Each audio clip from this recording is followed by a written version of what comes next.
Fractals are one of the coolest mathematical art pieces ever created. And most of the time people use really complex formulas to create these amazing shapes. However, that's not what we are going to do today, because I've found a far simpler way to create these procedurally with just a couple of empties and without using any complex equations or something like that. And the first step that we have to do to get to that result is creating a 2D fractal tree, just like this one. And to do this, let's delete everything first, and then let's press numpad 1 to go into side view. And the first thing that we want to do is pressing Shift A and add in 2 empties. And let's not do just empty plain axis, but let's do an empty sphere. Let's put that over here. And now let's also take this empty and Shift D it to the other side so that we have 2 empties. And these empties, let's quickly rename that to right and this one to left. And now what we want to do is creating the first branch of the fractal tree. And the first branch is going to consist of 2 curves. And from those 2 curves, one curve is going to go from here to this empty,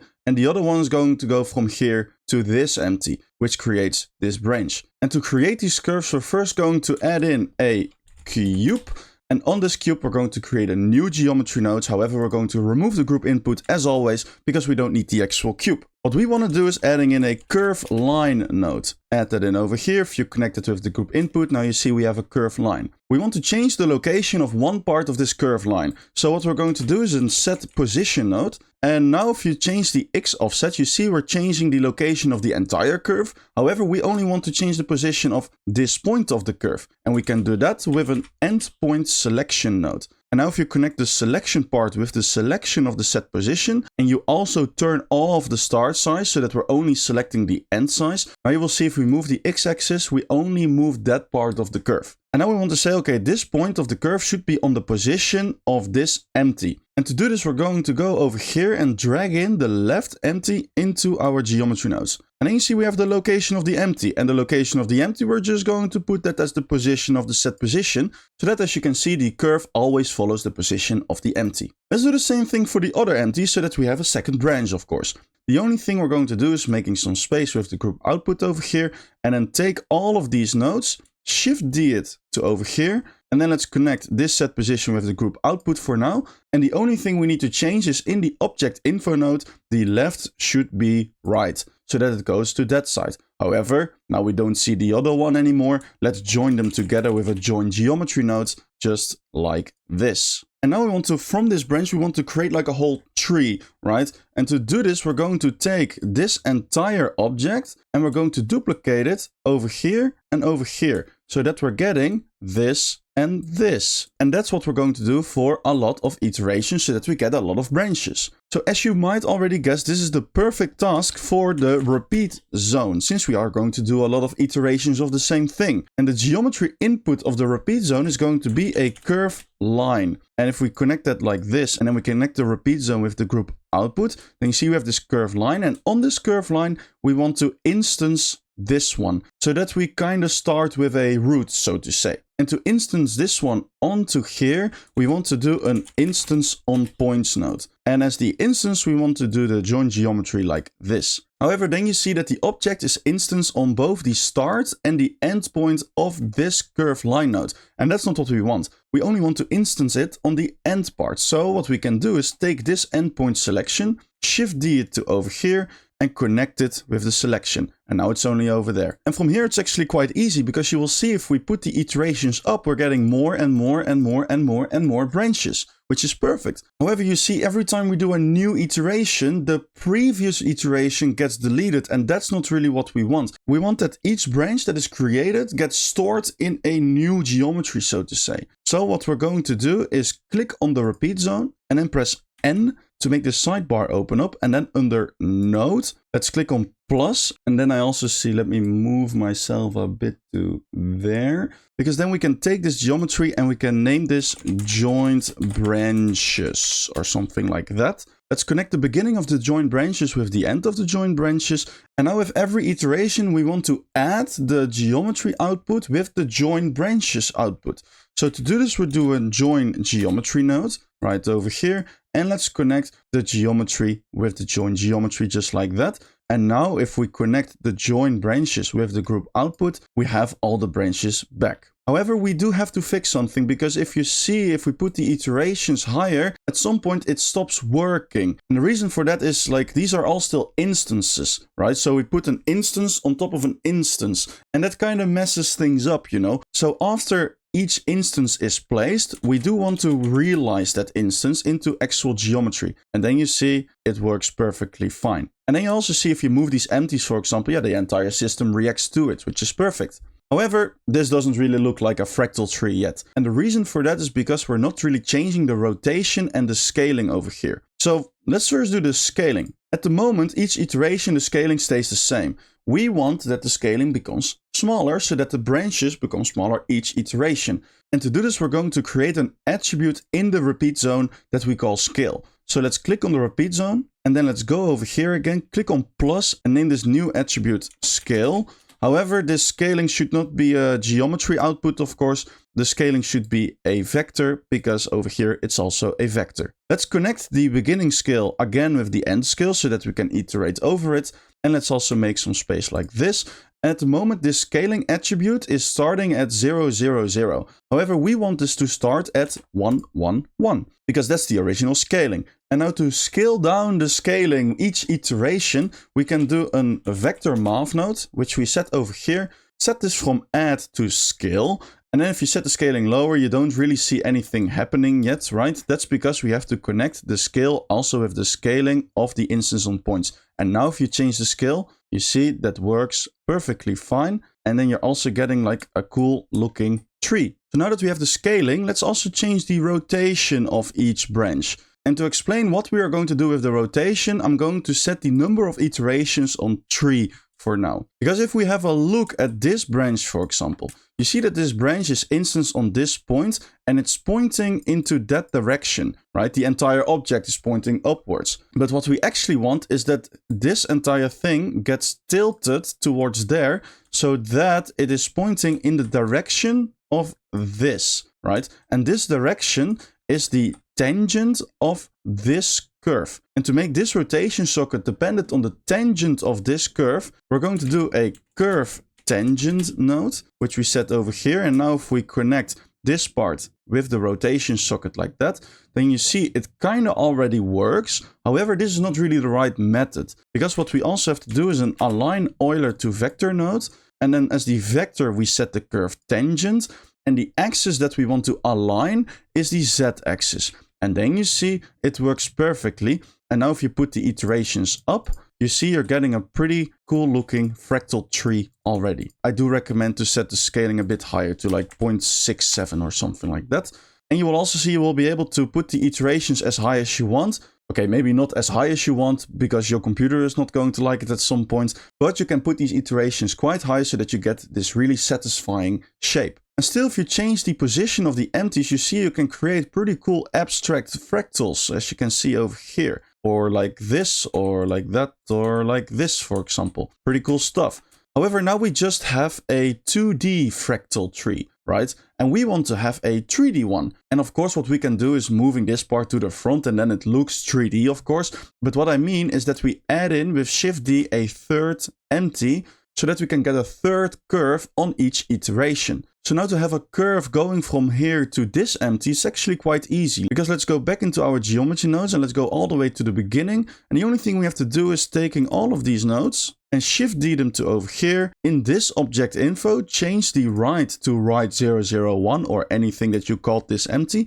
And then if we connect this set position with the join geometry, we're already getting a 3D fractal tree. I'm going to put the number of iterations a little bit lower for now so that we can actually see what we are doing. Let's put this in a nice little shape. So let's put this empty a bit over there, for example. And let's take this empty, put it over there. And then this empty, put it as a mirror of the other empty. And then let's also do that over here. Let's put it a bit down. And let's put this one a bit down like this. So that we're already getting like a real monster, as you saw in the introduction video. You can probably hear it because you want to create the fractal with all those balls on balls on balls on balls on balls on balls, right? So let's do that right now. And to do this, we're going to instance a icosphere on each end part of a curve. And to do this, we want to do another instance on points node. And as the points, we do the output of the geometry so that each iteration we can add in an icosphere to the top part of each branch. And now if we connect the instances over here as a new socket in the repeat zone and we connect it with the group output, then you will see each time we add in a new iteration, the old iteration gets removed. And that's again not what we want, but you see that we had the same problem before, right? So we're going to solve it in the same way. So we're going to take this joint geometry, shift D it to over here, and we want to join each iteration, the instance output over here, with this instance output, like this. And now the previous iterations are not getting removed. However, what we do have to do too is in the selection point, we have to do again an endpoint selection and connect that right over there so that we're only instancing it on the end part of each curve. And let's also set the subdivision level on 3, for example, for the icospheres. And you know what? Let's do shade smooth for the icospheres. So let's do set shade smooth right over here so that they look smooth. For the scaling of these icospheres, we're going to make use of the same scaling attribute as we have over here. So what we can do is just connect this scaling part with the scaling of the instance on points. And now to make the icospheres a bit bigger, yeah, we can simply take this icosphere node and change the radius to 2, for example. And now to make it all look a bit better, we want to move the empties a bit more to the center point. So let's take this empty, for example, move it towards over there so that it's touching the center ball. And now let's take this one, for example, move it over there, a bit more over there. And let's take this one, for example, and move it like this. And then you will see we're kind of creating like a fractal monster, you know. I think it looks really cool. And then you see if we put the iterations higher, you see we're adding in a lot more detail to this fractal monster, which makes it look 1,000 times cooler, to be honest. Before we're going to continue with creating the materials of this thing, I want to tell you a little story. Because when I started learning geometry nodes, I had to do it all by myself from YouTube tutorials and a lot of practicing, and sometimes I really lost it, you know. I really could not figure out what all these nodes are for and what each node is for. And I think there are more people like that. And if you are like that, if you are like, oh my god, what is all of this? I have no idea what I'm seeing. How am I ever going to learn this? I wish there was something that would just explain every single node in geometry nodes in a very clear and easy way. Well, then I have good news for you, because a couple of months ago I released the Big Notebook. It's a book that explains every single node in geometry nodes in a very clear and easy way. And you will start with the very basics and progress to more advanced techniques. The book is available on my Gumroad, and you know what? Since Blender 4.2 is coming out next month, let's do a little discount. So if you use the code Fractal to buy your book, you'll get 50% off of your purchase. And this discount is valid until the end of the month, so really be sure to get your copy of the Big Notebook today. And with that being said, let's continue the tutorial. So now for the material of this thing, let's open up the shader editor like this. And let's click on new to create a new material, and let's call this material balls or something like that. And for now, let's go into render view mode,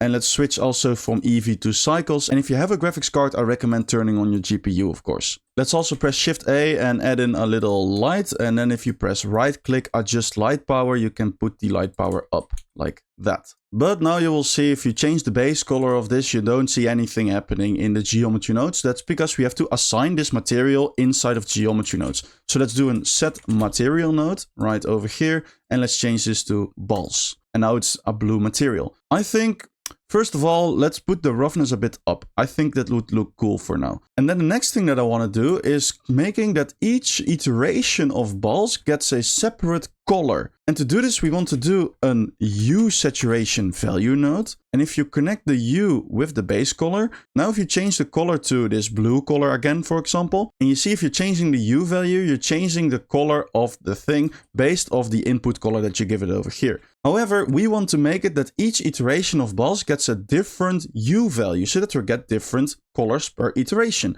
And to do this, we want to assign a number to each iteration of balls. And that number is going to be the iteration number that that ball got added in. So basically, we want to track the iterations. And to track the iterations, we want to go back into our geometry nodes, and we want to add in another attribute socket. So let's click on the repeat zone, press N to make this sidebar open up, click on plus, and then make this iterations or something like that. And this iteration value, this is going to be not a geometry, but this is going to be a float. And let's also make this iteration value cycle throughout the repeat zone. And at the moment, the iterations start at 0, but we want this to start at 1 because the iterations over here also start at 1. And each iteration in the repeat zone, this value should go 1 up. So to do this, let's do a math node, which we set over here. And then each iteration we want to add 1, of course. But now we're just tracking the iterations, but we're not really assigning the certain iteration to each ball. And to do this, we want to do a store named attribute node right over here after the instance on points. And this we're going to name iterations again. And the value of the iterations is going to be the output of the iterations like this. And now if you go back into the shader editor, you can do an attribute node. And then as the name, we do iterations. So that we're calling this iteration attribute in the shader editor. And now if you connect the color with the base color, for example, you see that kind of already works. You see it starts darker and it becomes brighter because the iterations become more and more and more. And if you now plug the color into the hue and the color into the base color, then you will see it's still all the same color. And that's because the iterations go like 1, 2, 3, 4, 5. It's all full numbers. And if it's all full numbers, then this hue stays kind of the same thing. So at the moment, the iterations go from 1 to 10. But we want to convert this to 0 to 1, right?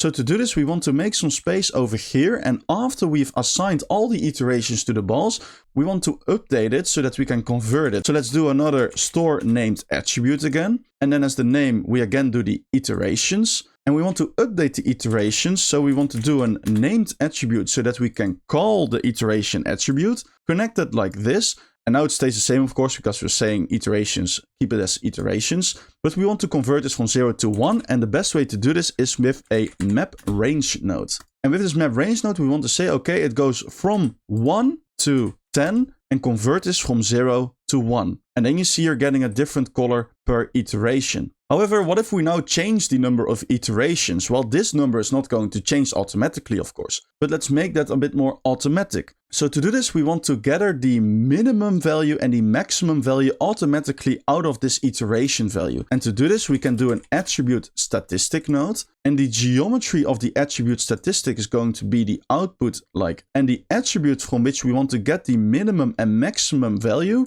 is the iteration. So let's put that over here. And now we have the minimum and the maximum of this. However, you see it doesn't really work yet, right? And that's because this attribute statistic node does not really work with instances. And that's exactly what these balls are. These are instances. We need to realize those instances into actual object in order to make this work. So if we do a realize instances node right over here, then you'll see it does actually work. However, at the moment, it kind of looks like a circus, right? Because the color changes are way too much. So let's put that down a bit so that the difference in color is not that big. And that we're going to do in the shader editor. In the iterations, this value now goes from 0 to 1, right? Which is perfect. But we want to change the range of this again. So let's do a map range node right over here. And then now it goes from 0 to 1. But if you set this from, for example, 0.5 to, I don't know, 0.7 or something like that, you're getting a bit more of a satisfying result. And then one last thing that I want to do with this color changing over here is if you want to animate that it like changes color over time, you can add in a math node, which you keep on add. And if you make this value higher, you see it changes color. And this value, let's make that dependent on the frame that we are on. So let's do hashtag frame like this. And now if you press play, it's kind of just doesn't do anything. That's because it goes so fast that you don't really see anything. But if you do frame divided by 200, for example, then you will see it changes color over time, which I think is pretty cool. The one thing that is going to make this object look 1,000 times better is going to be ambient occlusion. So if you add in an ambient occlusion node, and if we preview this, then you will see you're really getting context shadows where all the objects interact with each other. And if you want to make this effect stronger, you can, for example, do a color ramp right over here and change the black value to like this. And then you're getting a stronger effect. But I think this is really cool. And now to combine this with the output of the hue saturation value node, we just want to multiply these two together. So if you do a mix color node right over here, set this on multiply. And let me first set the vector on 0 so that we can do like a before and after. And then if you connect the color ramp with the color B and also connect the principal BSDF again, then you see this is before and this is after. So let's do it again. Before, after. This is way better. The next thing that I want to do is some optimization in the poly count. Because if we go over here and we turn on statistics, then we see this object already has 1.5 million vertices. And this increases a lot with each iteration that we do, because if we do one more iteration, you will see we have already 4.7 million vertices. Let's optimize this, because all these smaller icospheres that we have over here don't really need a subdivision level of 3. That's way too much detail. So let's make it that the more iterations we add in, the lower this subdivision level is going to be, so that we are a bit more efficient with our computer power. And to do this, let's make a lot more space. So let's take all of this, all of this, all of this, and let's move it all the way over here. And I will also go into wireframe mode so that we can really see the poly count of these things. And what we can make use of is this iteration that we created earlier. So what we can do is a compare node. And with this compare node, we can connect the iterations into socket A. And now we can say, okay, if the iterations is greater than 3, it should be something. And that something, we're going to say that with a mix node. And then let's set value A as 4 and value B as 3. And if we connect the greater than with the vector, now we're basically saying, okay, each icosphere with an iteration higher than 3 should get a subdivision level of 3. If that's not the case, it will get a subdivision level of 4. So if you connect that now with the subdivisions like this, then you will see it will only change it for the bigger one, of course, because that one actually has like an iteration lower than 3. So if you connect it like this, then we're not really changing anything in this part yet. So let's do this another time by taking this greater than node, Ctrl-Shift-D it to duplicate it, but keep the connection. Let's also take this mix node, Shift-D it to over there, connect it like this. And then we want to say all the instances with an iteration higher than 6 should get a subdivision of 2. So let's connect it like this. And then you will see that works perfectly. Let's do this another time to optimize it even more. So let's make a bit more space. And take this greater than node and click Ctrl-Shift-D to duplicate it and keep the connection again. And then we want to say each iteration higher than 9 should get a subdivision level of 1. So let's connect that like this. And then you will see we almost have an identical object with 700,000 vertices instead of 4.7 million. So I think you will see that this is quite a crucial thing to do. However, you will see if you move this with a higher iteration, you see it kind of lags and it's really annoying to animate it like this. So you would kind of want to animate it on a lower resolution so that it works smoothly, and then to put the iterations up later. But what we can say to automate this is, okay, in the viewport, it should, for example, have an iteration of 7, but then later when we render it out, it should have an iteration of 13, for example. So lower detail in the viewport where we don't need it, and a lot of detail in the render where we do need it. And to do this, we're going to import a mix node, and the A value is going to be the render, and the B value is going to be the viewport. So if you do the A value on like 13, for example, and then the viewport on 6 or something like that. Now as the vector, we want to do an isViewport node. And if you connect that like this and then connect it with the iterations, then you will see if we change A, it doesn't change anything because that's the render. But if you change B, yeah, that changes. And that's also a very efficient thing to do if you want to optimize your geometry nodes workflow. And in the introduction video, you also saw that I created this fractal that consists of like 8 branches or something like that. And yeah, let me quickly show you how to create that one. The thing that we're going to do is we're going to take one of the branches. So for example, this one, it doesn't really matter. And then Shift-D it to over here. And then if we connect this with the instance of the first instance on points, and let's also make the number of iterations 2 for now, so that we only see this ball. And this icosphere, we want to copy that from here to here, to here, to here, to the top. And to do this, we can do a transform geometry nodes, which we connect like this. And then to join these two together, let's do join geometry nodes. Let's connect that like this. And now it's not mirroring yet.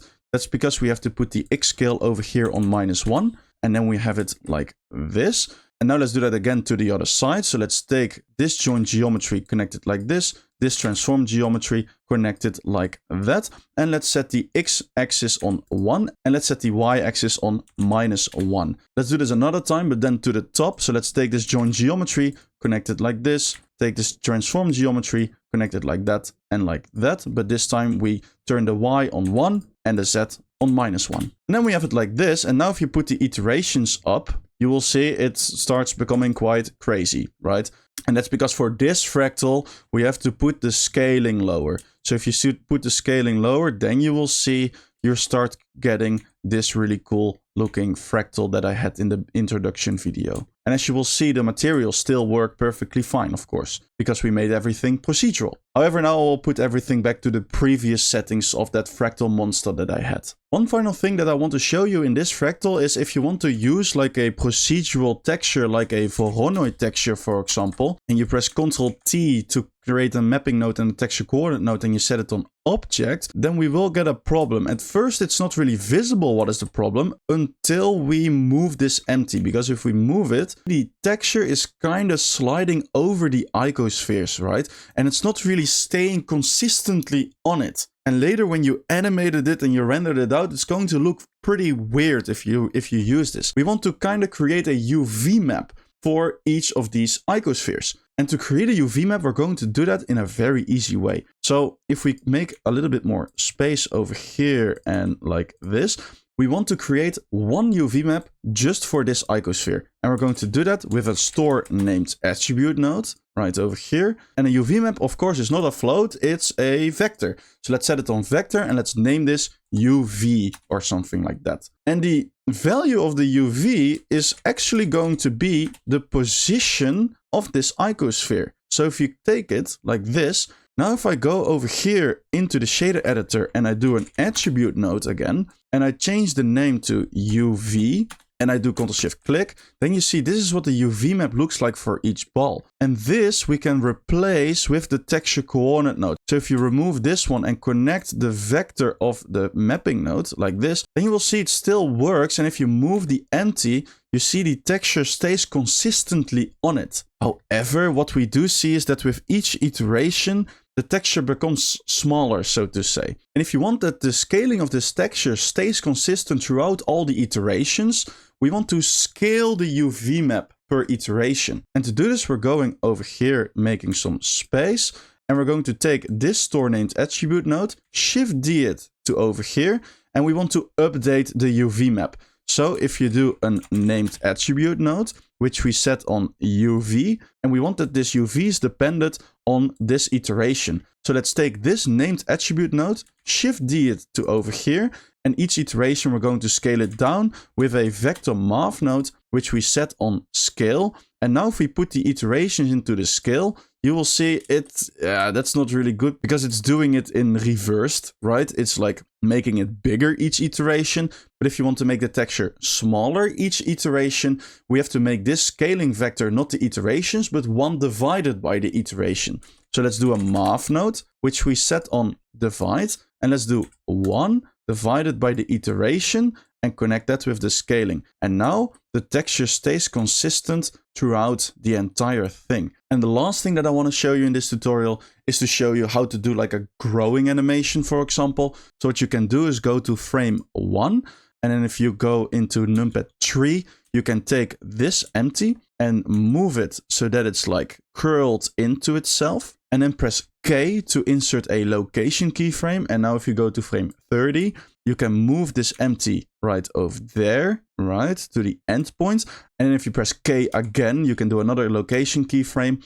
And now if you press play, you see it starts growing in a pretty cool way. So as you can see, creating fractals in Blender does not really require mathematical equations or something like that. Sometimes you just need a couple of empties and a couple of icospheres to already get a very cool result. And if you did think this was a cool result, please give this video a thumbs up, comment down below if you have any questions, and if you don't want to miss out on any future videos, I would consider subscribing to the channel. And with that being said, check out the big notebook and use the code Fractal to get 50% off, and I see you in the next one.